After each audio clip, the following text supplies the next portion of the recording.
kapist välja aineülesed õppekäigud. Tallinna Reaalkoolis on hea tava korraldada aeg-ajalt aineüleseid õppekäike ja me võime ennast siis nii-öelda aineüleselt kokku võtta humanitaaraineti ja reaalaineti ja loodusaineti ja kuna koolis on õpetaja üks suurimaks limiteerivaks teguliks alati aeg, seda aega meil ei ole nii palju, kui me tahaksime õppetööks, siis nende õppekäikudel tuleb eriti silmas pidada, et nii see töö, mida teha ennem seda õppekäiku, kuidas siis see õppekäik läbi viia, kuidas ta ära mõtestada ja missuguseid õpitulemusi me tahame seal nii-öelda näha ja siis, kuidas see õppekäik siis pärast kokku võtta, nii et need aineülesed õppekäigud on suurepärane võimalus, kuidas siis neid üldpädevusi, mida me kaugem ja ilusam visioon, et kuidas neid siis koolis paremini rakendada. Ja need aineülesed õppekäigud toimuvad Reaalkoolis täiesti süsteemselt. Et juba aastal 2011, kui Reaalkooli õppekava kirjutati, siis sellesse õppekavasse kirjutati sisse õpikeskkonda mitmekesistavad tegevused ja üheks õpikeskkonda mitmekesistavaks tegevuseks nähti ette aineülesed õppekäigud. Ja need aineülesed õppekäigud jaotuvad meie õppekavas siis 3 rühma, et 1. kuni 4. klassini vastutab õppekäigu läbiviimisest klassijuhataja ja nähtavasti siis algklassides ongi sellel samal klassijuhatajal lihtne neid aineid seal lõimida. Põhikooli osas 5. kuni 9. klassini vastutab aineüleste õppekäikude eest aineõpetaja juba ja tema moodustab selle meeskonna, kes selle õppekäigu läbi viivad, materjalid ette valmistavad ja ka siis oma ainetunnis õppekäigul kogetud kasutavad. Need põhikooli õppekäigud jaotuvad 2, nii nagu Tiina ütles, et meil on siis loodushariduslikud õppekäigud ja üldkultuurilised õppekäigud. Ja õppekava näeb ette, et igal klassil on õigus 2 korda õppeaastas käia siis õppekäigul. Et ühe õppekäigu valmistab ette siis loodusainete õpetaja ja teise mõni humanitaaraine õpetaja. Gümnaasiumis on need õppekäigud gümnaasiumiastme ülesed, et õppekavasse on kirjutatud, et gümnaasiumis on 4 õppekäiku gümnaasiumi aja jooksul. Et üks nendest on loodusteaduslik, üks on üldkultuuriline, üks on meil kultuurilooline õppekäik Vargamäel ja üks õppekäik on siis nagu karjäärivõimalusi avardav õppekäik. Ja see süsteem on meil väljas ka kooli kodulehel. Minu meelest eriti õnnestunuks Reaalkoolis võiks pidada aineüleseks õppekäiguks Arku õppepäeva. Ja Arku õppepäeval on selline väärikas ajalugu. Juba aastast 2004 tehakse Arku õppepäevi nii-öelda, et see möödunud kevadel oli juba 13. õppepäev ja seda on siis hoolikalt, see on muutunud ajas, natuke on ülesanded juurde tulnud, natuke ära läinud ja selles osalevad siis kõik 7. klassid. Nii et võib siis ette kujutada, et Arku metsas on ühel päeval pea 100 7. klassi õpilast, siis kõik meie loodusainete õpetajad, nii-öelda näiteks 7 aineõpetajad, pluss siis veel klassijuhatajad ja keegi ei taha koolimajja jääda, kõik kipuvad tollel päeval metsa. Päev on päris pikk, päris töine, 4-5 tundi oleme seal metsas ja kõigil on oma kindlad ülesanded. Arku õppepäev kujutab sellist siis õpiülesannete süsteemi, et on õpperada ja seal on oma punktid ja iga aineõpetaja on siis oma punktis ja õpilased, kes on moodustanud sellised 4-liikmelised rühmad, siis läbivad kogu seda õpperada järk-järgult ja täidavad siis oma õpiülesandeid selle õpetaja juures. see ei ole, kui niimoodi tundub, et kõik on väga lihtne, siis tegelikult sellele eelneb juba põhjalik eeltöö koolis, mitmed geograafia ja bioloogia tunnid kuluvad sinna, et me kõik kaardimaterjalid, me kõik teame, kuidas määraid kasutada, kuidas töövahendeid kasutada, ka töövahendite hulk ei ole väga väike, seal on igasugused putuka püüdmise kahvad ja pH-meetrid ja voolukiiruseks vajalikud sellised tarvikud ja veel puukõrgused ja kõik, mis meil seal vaja teha tuleb. Et väga oluline osa on rühmatööl, õpilased on selleks hästi ette valmistatud ja teevad seda lustiga.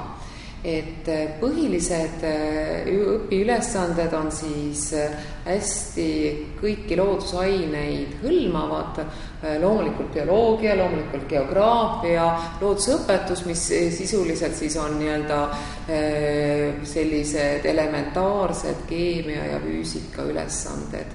Ja võib-olla siis säravamad näited, tõepoolest, et mis õpilastele ka tagasiside korras on olnud, väga nauditakse seda veeloomade püüki, siis vee pH määramist, veevoolu kiiruse mõõtmist, kus õpilased saavad seal ojakese kaldal loodust nautida, siis kogutakse taimi, kuulatakse linnulaulu, tehakse pidevalt märkmeid, mõõdetakse 2 erineva koha vahemaad, samblike katkuspuu peal, taimede liigirikkust ja vääratakse ära taimekooslused, mida me oleme siis juba tegelikult 6. klassis taimekooslusi õppinud. Need tuleb kõik üle korrata, tuntakse ära tavalisemad metsataimed et tegevust on väga-väga palju ja ülesanded on tehtud selliselt, et nad oleksid hästi vahelduvad, et kõigil õpilastel oleks oma ülesanded ja siis on sellised üldised ülesanded, et tehakse ka üldiseid loodusvaatusi, näiteks tehakse fotosid või isegi võib filmida pisikesi midagi, kui sa midagi erilist ja huvitavat märkad. Ja muidugi selle päeval on traditsiooniks, et kõik on sellised väga töised ühest küljest, aga samas ka selline emotsionaalne külg ei puudu meie argõppepäeval, seepärast et õpetajad moodustavad sellise kindla ja mõnusa sellise kollektiivi ja õpilased on alati väga vahvalt kaasa tulnud ja naudivad seda ja imetlevad seda Eesti kaunist loodust. Teiseks selliseks oluliseks õppepäevaks on meil 9. klassis toimub põlevkivimaa õppekäik. Ja see põlevkivimaa õppekäik on ka meil kindlasti üle 10-aastase ajalooga.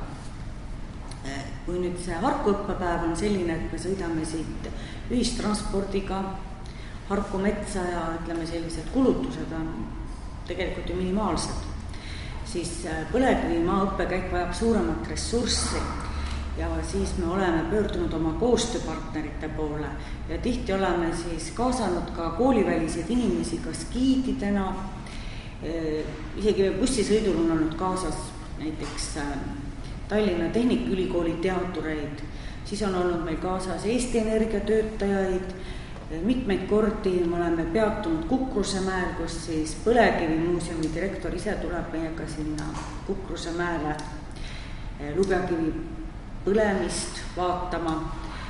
Siis me viimased aastad oleme käinud või teinud koostööd Saka Klint hotelliga, kus nad võimaldavad siis oma pargis vaadata geoloogilist ajatelge ja siis me läheme sinna Klindi alla ka matkarajale.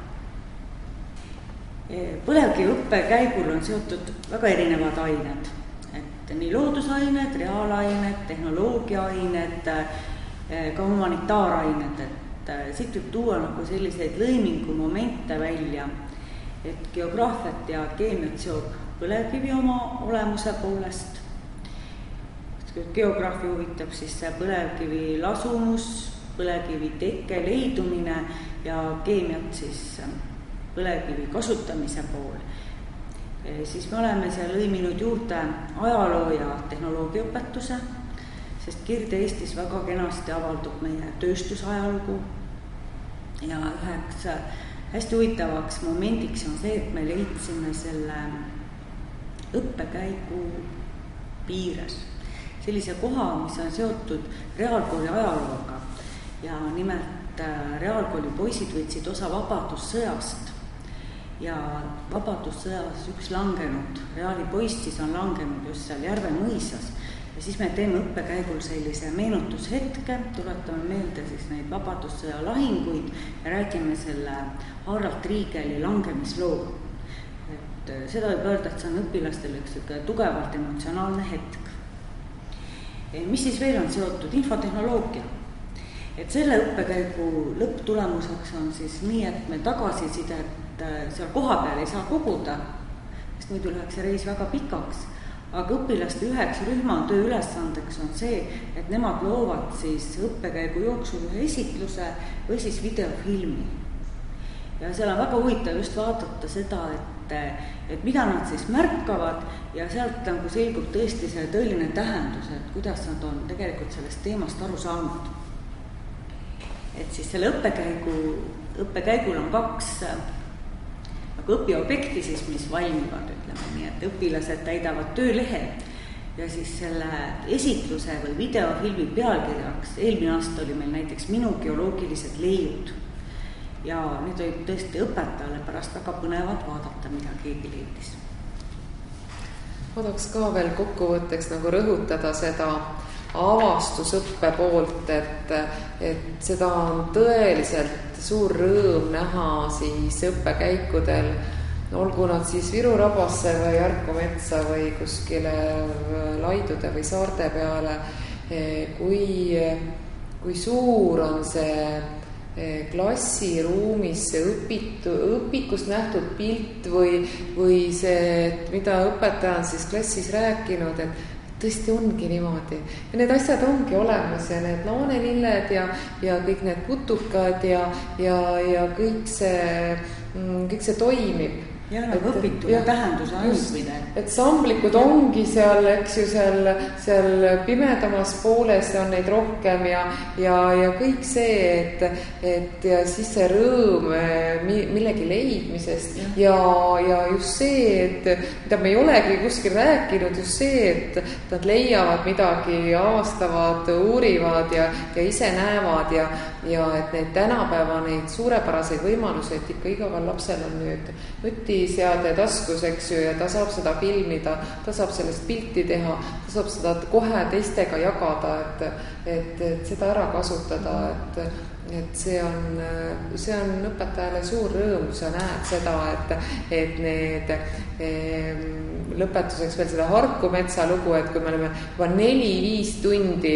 söögipausiga kaasa arvatud seal metsas veetnud ja siis tahaksime õpetajatega ka korra nagu kokkuvõtet teha ja sa vaatad need lapsed, õpilased, nad ei tahaks metsast ära minna. Nad istuvad oma rühmaga või mitme rühmaga koos seal mõnusas kuiva sambla peal ja naudivad seda loodust ja ei kiirusta ja tunnevad sellistest õppepäevadest siirast rõõmu. Muidugi meie kliimas see ilm mängib oma suurt rolli, et kui ikkagi ilmaga jälle veab, aga igatahes nendel on suur väärtus ja väga tihti neid teha ei saa. Nii aja kui muude ressursside pärast, aga seda enam, kui siis me neid korraldame, et need on siis hästi ette valmistatud, need on läbi mõeldud sisuga, nad on heas õpetajate ja üldsusega heas koostöös tehtud. Mis me ise veel peame oluliseks nende õppekäikude juures?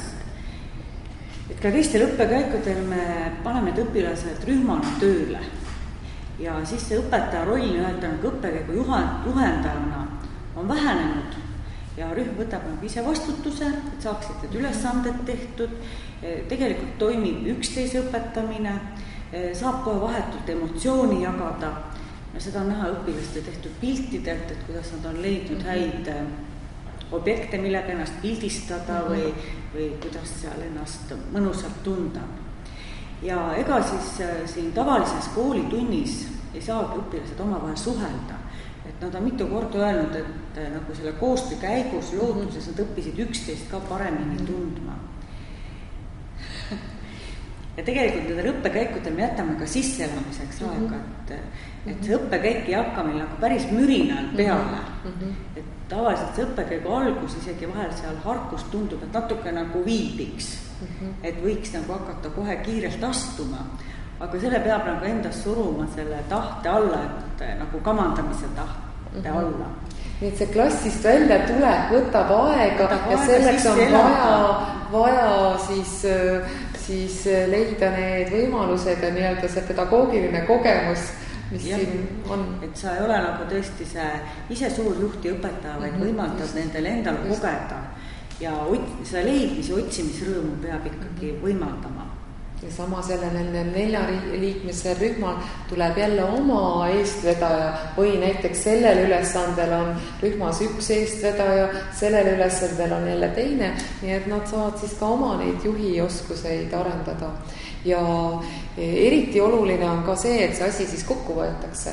Me võtame ka metsas kokku, nii-öelda, et üks õpetaja siis ootab neid seal raja lõpus ja nad saavad veel anda oma otsese, emotsionaalse ja selle õpimapi kõik üle näidata ja neil on see taimekarbid ja kivimite pisimikrokollektsioon ja pildid, et nad saavad kohe need edasi anda ja õpetaja annab siis ka tagasisidet, mis ta sellest siis arvab. Ja teine asi on siis, me jõuame klassiruumi tagasi ja seal me saame juba, mina ikka üritan, kuigi klassid on suured ja õpilaste arv on suur, aga iga õpilane peab leidma selle minuti, et ta saab öelda, mis tal kõige rohkem meeldib, mis talle ei meeldinud ja missugused on need eredamad momendid selle päeva. Ja sama näiteks me tegime ka õpetajatega pärast sellise ringi ja leidsime, et järgmine aasta me peame neid õpitulemusi veel detailiseerima või paremini sõnastama. Näiteks sellel aastal oli see selline tore leid, kuigi me käime juba 13. aastat seal ja kõik peaks olema nagu lõpuni selge ja tihtipeale me oleme siis ka ülesandeid muutnud, et mitte need ei ole nii-öelda nagu kivistunud, just nimelt. Siis need 9. klassi videod ja esitlused ja 9. klassis see aeg nagu pitsitab isegi rohkem ja meil on selline tore õpikeskkond Moodle ja seal Moodle'is on foorumi koht ja seal saab panna jälle omakorda need rühmaesitlusi foorumist üles, et ka need teised rühmad näeksid siis teiste rühmade elamusi ja nende suurepäraseid tööreid. Mis me veel oleme teinud, et vahel me oleme korraldanud ka sellise rühmatööd ja seminari kohe vabas õhus ja looduses, aga see väga sõltub ilmastiku oludest, et kui niiviisi mättale maha istuda ja päris rääkima hakata, iga rühm saab siis ette kanda.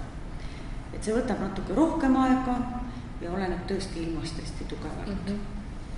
Kindlasti nende õppekäikude vältimatuks osaks on ka see, et õppekäigu jooksul me näeme seda, kuidas kolleeg toimetab, millised on tema didaktilised võtted, vähemalt 3 asja õpid iga õppekäigu jooksul uut juurde ja mitte ainult loodusainete õpetajad omavahel, vaid kui me oleme kaasanud klassijuhatajaid, siis klassijuhataja näeb ka seda, mida meie ainetest tehakse ja miks mitte seda edasi arutada kirjanduse tunnis, töömehe rasket elukaevanduses või mida iganes. Et ma arvan, et me pakume ka üksteisele väga palju seal. Toetust.